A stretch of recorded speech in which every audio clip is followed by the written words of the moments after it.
একাধারে 3 ঘন্টা ধর্ষণ করার পর যখন ওরা চারজন বুঝতে পারলো ওদের চাহিদা শেষ, ঠিক তখনই ওরা চিন্তায় পড়ে গেল এই মেয়েটাকে এখন কি করা যেতে পারে। সর্বপ্রথম আবিদি মুখ খুলল, বলল, দোস্ত, রাগের মাথায় তো এসব করে ফেললাম, এখন এরে কি করব। রকি বলল, এখানেই ফেলে চলে যাই। রাফসান বলল, রকি ঠিক বলছে, একে দেখি মনে হচ্ছে ওর আর ওঠার শক্তি নেই, এখানে মরে যাবে। জনি বলল, কিন্তু যদি কোনো মানুষ এখানে আসে অথবা যদি কোনো মতে বেঁচে যায় তবে আমাদের কি হবে, একবার ভেবে দেখছিস? রকি বলল, তাহলে কি করব, তাড়াতাড়ি ঠিক কর। জনি বলল, এখানে মাটি চাপা দিয়ে দেই, তোরা কি বলিস? রাফসান বলল, তাই কর, ওরে মেরে ফেল, কিন্তু কে মারবি ওকে?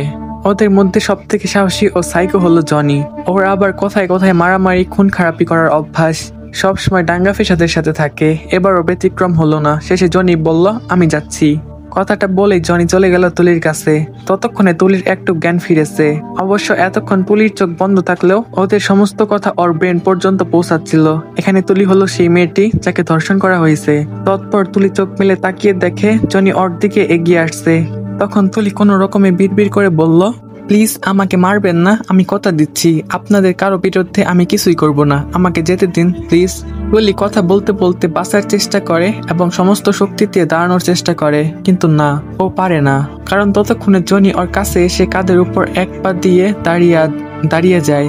জনি খুব তীক্ষ্ণ ও হিংস্র কণ্ঠে বলে, তুই যে আমার জন্য বড় বিপদ।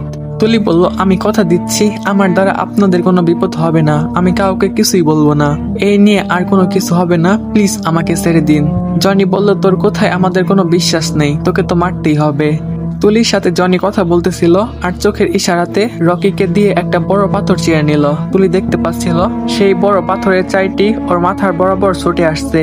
তাই সে চোখ বন্ধ করে বাঁচার চেষ্টায় আকতের সুরে বলে উঠল, প্লিজ। কিন্তু না, আর কিছু বলতে পারলো না। ততক্ষণে জনিও তার মাথায় পাথর দিয়ে আঘাত করেছে। তুলির মাথা ফেটে চৌচির হয়ে গেছে, সম্ভবত কয়েক সেকেন্ডের মধ্যে মরেও গেল। ওরা চারজন মিলে তুলিকে ওখানে মাটি চাপা দিয়ে দিল। আশেপাশের সমস্ত চিহ্নগুলো মুছে দিল, এমনকি মাটি চাপা দেওয়ার পর তার উপর লতা পাতা ছিটিয়ে আগের মতো করে দিল। অবশেষে ওরা চলে আসলো আর এমন ভাবে দৈনন্দিন জীবন কার্যক্রম করতে লাগলো যেন কিছুই হয়নি বা এসবের কিছুই জানে না ওরা। কি হলো, কেন হলো, কিছুই বুঝতে পারতেছেন আপনারা, তাই না? তাহলে চলুন ফ্ল্যাশব্যাক দেখে আসি। জনি, রকি, রাফসান ও আবিদ, ওরা চারজন খুব ক্লোজ ফ্রেন্ড। ওরা এই এলাকায় থাকে আর ছোটবেলা থেকেই সবকিছুতে ভাগাভাগি ও টানাটানি করার অভ্যাস। এমন কোনো টপিক নেই যেটা নিয়ে ওরা শেয়ার না করে। তুলি এই এলাকায় নতুন এসেছে। রকি যে ফ্ল্যাটে থাকে ওইখানে তুলি আর ওর পরিবার সবাই উঠেছে। রকিদের সঙ্গে ওদের পরিবারের ভালোই সম্পর্ক রয়েছে। এখন নিশ্চয়ই ভাবছেন যে কেন তাহলে তুলির সাথে এমন হলো। তুলিকে রকির অনেক ভালো লাগতো। রকি চেয়েছিল তুলিকে বিয়ে করবে, কিন্তু তুলি রাজ নামক এক ছেলেকে পছন্দ করত। তুলিকে রকি অনেক বুঝিয়েছে কিন্তু কাজ হয়নি। আর সেদিন রকি একটু জোর করতে তুলি ওকে থাপ্পড় মারে। তখন রকি আর ওর বন্ধুরা মিলে এই প্ল্যান করে তুলিকে যে করেই হোক কিডন্যাপ করতে হবে এবং থাপ্পড় দেওয়ার শাস্তি ওকে পেতেই হবে। তুলি প্রতিদিন কোচিং শেষ সন্ধ্যায় একাকী হেঁটে বাসায় ফিরে। আজও তার ব্যতিক্রম হলো না, শুধু যোগ হলো আরো চারজন, মানে রকি ও তার বন্ধুরা। ওকে ফলো করতে করতে আসছিল। তুলি যে একটা গলির ভেতরে এসেছে তখনই ওরা আচমকা ওকে ক্লোরোফর্ম দিয়ে অজ্ঞান করে ফেলে। তারপর তিনজন ধরাধরি করে ওদের পিছনে আসা গাড়িটিতে তুলে নেয়, যা এতক্ষণ রাফসান ড্রাইভ করতেছিল। তৎপর এই জঙ্গলে নিয়ে যায়। তুলির জ্ঞান ফেরার পর রকিদের কাছে অনেক মিনতি করে, কিন্তু ওরা ওর কোনো কথাই শোনে না। তারপর চলে উপর্যুপরি গ্যাং রেপ ও অমানসিক অত্যাচার, যা আপনারা ইতিমধ্যেই জেনে গেছেন। তো এবার নিশ্চয়ই বুঝতে পেরেছেন এই ঘটনাটা। ধর্ষণ ও হত্যাকাণ্ডের পর বেশ কয়েকদিন হয়ে গেছে তুলির কোনো খোঁজ নেই। সবাই অনেক খোঁজাখুঁজি করলো, এমনকি পুলিশও কোনো হদিস মিলাতে পারলো না। অবশেষে কেস ক্লোজ হয়ে গেল এবং থানাতে আরেকটা ব্লাইন্ড ফাইলের সংখ্যা বাড়লো। এই সব কিছুতে তুলির পরিবার দুঃখ, কষ্ট ও বুকে যন্ত্রণা নিয়ে বেঁচে থাকলেও অপরদিকে জনিরা হাঁপ ছেড়ে বাঁচলো। পুনরায় মজা মাস্তিতে মেতে উঠলো। 2 বছর পর এখন তো সবাই ভুলেই গেছে তুলির কথা, কারো মনে আর সেদিনের কথা নেই। ওরা 4 বন্ধু এখন যে যার কাজ নিয়ে ব্যস্ত। রকি আর জনি এখন বিবাহিত আর ওরা নিজেদের ফ্যামিলি নিয়ে পরিবার থেকে আলাদা জায়গায় থাকে। সেদিন রকি সকালে জিম করতে গেছে। ফেরার পথে ওর চোখ স্থির হয়ে গেল। ওর সামনে দিয়ে একটা বাস যাচ্ছিল। বাসের পেছনের দিকে তুলির মতো একটা মেয়ে। তখন সে প্রচন্ড ভয় পায়, যেন অন্তরাত্মা খাঁচা থেকে বেরিয়ে যাবে। তৎপর সে খুব দ্রুত বাসায় চলে আসে আর সাথে সাথে তার বন্ধু জনিকে কল করে। তবে ওর ভাগ্য খারাপ, কারণ জনি কল ধরলো না। জনি ওই মুহূর্তে একটা ইমার্জেন্সি মিটিং এ উপস্থিত ছিল, আর এত ইমার্জেন্সি ছিল যে ইহার ধরনে মাত্রা অতিরিক্ত টেনশনে ফোনটি গাড়ির ড্যাশবোর্ড রেখেই কনফারেন্স হলে ঢুকে যায়। রকি নিরুপায় হয়ে অপর দুই বন্ধু আবিদ ও রাফসানকে কল করে বিষয়টা শেয়ার করে, যারা ইতিমধ্যে নিজস্ব ব্যবসাতে সেটেল। এখন ওরা দুজন একসাথে পাহাড়ি এলাকাতে কাঠ সমিলের রমরমা ব্যবসা করছে। যখন রকি তার এই তুলির বিষয়টি তাদের দুজনের সাথে শেয়ার করলো, তখন ওরা কিছুতে বিশ্বাস করতে পারলো না, বরং এটাকে মজা হিসেবে নিল আর হু হু করে হেসে উড়িয়ে দিল। অবশেষে আবিদ একটু রস লাগিয়ে বন্ধুকে জোশ দিয়ে বলল, কি বন্ধু, এতদিন পরেও জিনিসটাকে ভুলতে পারোনি? সত্যি জিনিসটা সেই ছিল রে মামা। হ বন্ধু, একদম হাসা কথা। জিন্দিগিতে এত মেয়ের সন্দিগ্ধ নিলাম, মাগার তুলির মতো একটা মেয়েও পেলাম না। আফসোস, জীবনটাই বেদনার। তৎপর আবিদ যেন একটু সান্ত্বনার সুরেই বলল, বন্ধু ড্রিঙ্কস করে লম্বা একটা ঘুম দাও, সব ঠিক হয়ে যাবে। অপরদিকে জনির মিটিং শেষে বসের অভিনন্দন পর্ব ও আনুষঙ্গিক কাজ শেষে যখন গাড়ির কাছে আসে, তখন সময় রাত 10টা। ফোনে টোটাল 109টি মিস কল। এটা দেখে হতভম্ব হয়ে যায়। যাই হোক, গাড়ি স্টার্ট করতে করতে প্রথমে বউয়ের কাছে কল ব্যাক করে। সরি বেবি, এক্সট্রা এক্সাইটেডের কারণে মোবাইল গাড়িতে রেখে মিটিং এ অ্যাটেন্ড করে ফেলেছিলাম। ওই পাশ থেকে মিসেস টুম্পা বলল, ইটস ওকে, বাট ব্রিফিং কেমন হলো? জনি বলল, ওহ বেব, জাস্ট ফ্যান্টাস্টিং। এমন একটা ব্রিফিং হয়েছে যে বস থেকে শুরু করে সবাই খুশি। টুম্পা বলল, অভিনন্দন, কিন্তু আমাকে ট্রিট দেওয়ার কথা একদম ভুলে যেও না। তুমি তো আবার। এইটুকু বলে থেমে গিয়ে কিছু একটা ভেবে আবার পুনরায় বলল, আর হ্যাঁ, তোমার বন্ধু রকি বাসার ল্যান্ড ফোনে কল দিয়েছিল। উনি বলল কি একটা ইমার্জেন্সি আছে, তাই তোমার কল করতে বলছে। জনি কথা বলতে বলতে গাড়ি ড্রাইভ করছিল।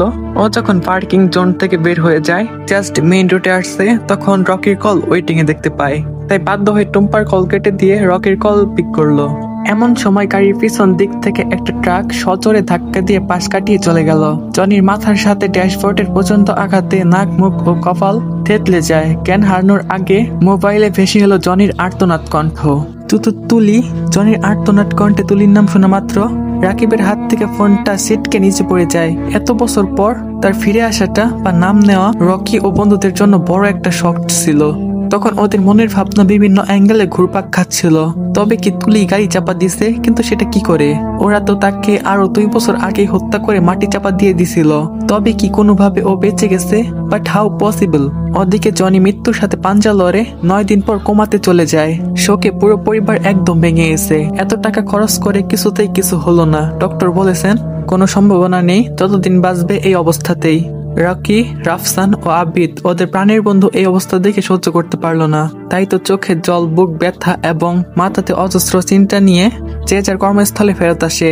রাকিব ছিল চাকরিজীবী, তাই সে আবিদ ও রাফসানের কাছ থেকে আলাদাই ছিল। সে তার ফ্যামিলির সাথে ছিল বলে কিছুটা কম চাপ ফিল করেছিল। তবে ওদের 3 বন্ধু কেউই ঠিকমতো কাজ করতে পারছিল না। ব্যাপক ড্রিঙ্কস আর স্মোকিং করে বিষয়টা ভুলে থাকার চেষ্টা করছে। ওরদিকে আবিদ ও রাফসান নিজেরাই বিজনেস করত আর সিঙ্গেলের মতোই থাকতো জনমানবহীন দুর্গম পাহাড়ি এলাকাতে। এমনিতেই পাহাড়ি এলাকাতে হাজার রকমের শব্দ বাতাসে ভেসে বেড়ায়।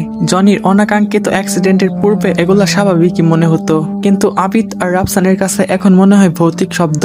আশেপাশে কোথাও তুলির প্রেতাত্মা ওৎপেতে বসে আছে। সময়ের করাতে কখনো বেশি কখনো কম ঘুরছে। এই বুঝি কেউ এসে মাথার উপর বসছে, নয়তো ঘাড় মোটকে দিচ্ছে। এইসব নানা উদ্ভট চিন্তা ভাবনা মাথাতে ঘুরপাক খাচ্ছে। সবকিছু যেন অস্বাভাবিক হয়ে যাচ্ছে ওদের কাছে। এমন অসহনীয় পরিস্থিতিতে ওরা লোড নিতে পারে না। তাই আবিদ প্রস্তাব রাখলো, বন্ধু চল বাংলোতে যাই, মাথা হ্যাং হয়ে যাচ্ছে। আজ রাতে একটা পার্টি অ্যারেঞ্জ না করলে মাথা হালকা হবে না। ঠিক তাই। কয়েকদিন চুপচাপ বসে থাকতে ব্রেনটাও যেন জ্যাম হয়ে গেছে। নাচ গান মস্তি ছাড়া লাইফ ইম্পসিবল। ওদের কন্ট্রাক্টের কাজগুলো লেবারদের বুঝিয়ে দিয়ে দুজন জিপ গাড়িতে উঠে বসে। গাড়ির দরজা বন্ধ করার পর দুজন একসাথে আশ্চর্য হয়ে যায়, কারণ গাড়ির ভিতরে একটা মেইলি গন্ধ। আবিদ বলে উঠলো, কিরে বন্ধু, পার্টির নাম মুখে আনতে না আনতেই অ্যাকশন শুরু হয়ে গেছে।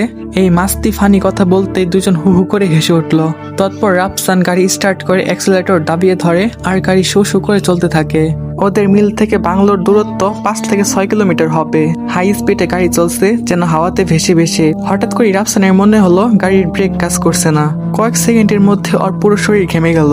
তবে রাফসানের এই পরিস্থিতি আবিদের নজর এড়ালো না, তাই দ্রুত আবিদকে জিজ্ঞেস করলো, কিরে তুই এরকম ঘামতেছিস কেন, তোর হাত পা কাঁপছে কেন, আর গাড়ির স্পিডই বা এত বাড়াচ্ছিস কেন, অ্যাক্সিডেন্ট ঘটে যাবে তো। রাফসান গলার কাপা কাপা স্বরে বলল, আবিদ মনে হচ্ছে আমরাও মরতে চলেছি। আবিদ বলল, তুই এসব কি পাগলের মতো কথা বলছিস হতভম্ব হয়ে। রাফসান বলল, বন্ধু গাড়ির ব্রেক ফেল করেছে।